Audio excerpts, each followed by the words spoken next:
Yung next question is going to be coming from a member of our live audience. Let's welcome RJ Nagit. RJ is a medical student and a member of UST's Actiboto. And this question is for Senator Cayetano. RJ, what's your question? What do you think is the most appropriate penalty for graft and corruption? Okay.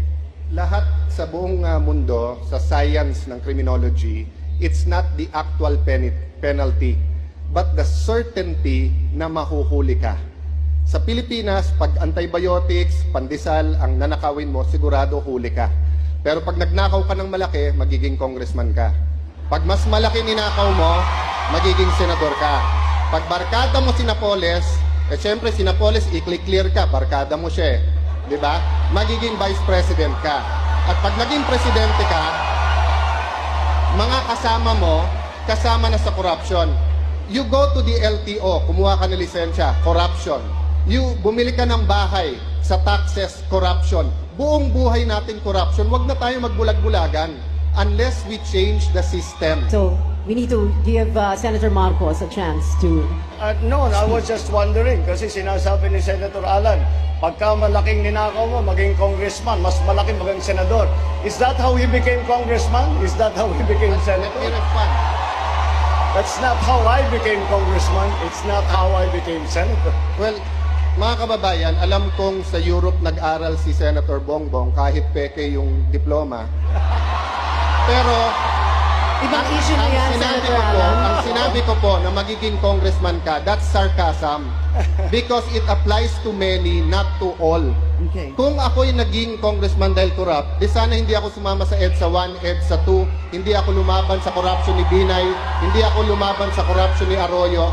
But Senator Marcos, nasaan ka pag corruption ang pinag-uusapan? Di ba? Wala ka sa hearing.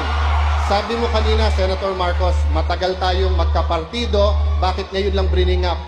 Naalala ko tuloy, nung hearing na Napoles, galit siya sa akin lumapit kasi pinapatawag ko yung isang Maya Santos. Ngayon ko lang nalaman bakit, kasi lumalabas doon sa final ngayon sa Ombudsman, yun pala ang in-between ni Senator Bongbong at ni Napoles.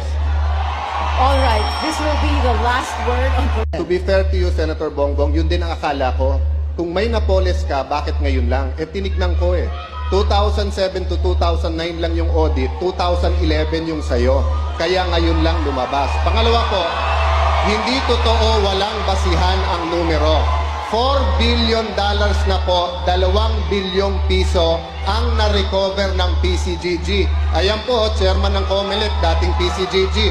Na, hindi ko alam kung sa akin siya natatawa or kay Senator Bongbong.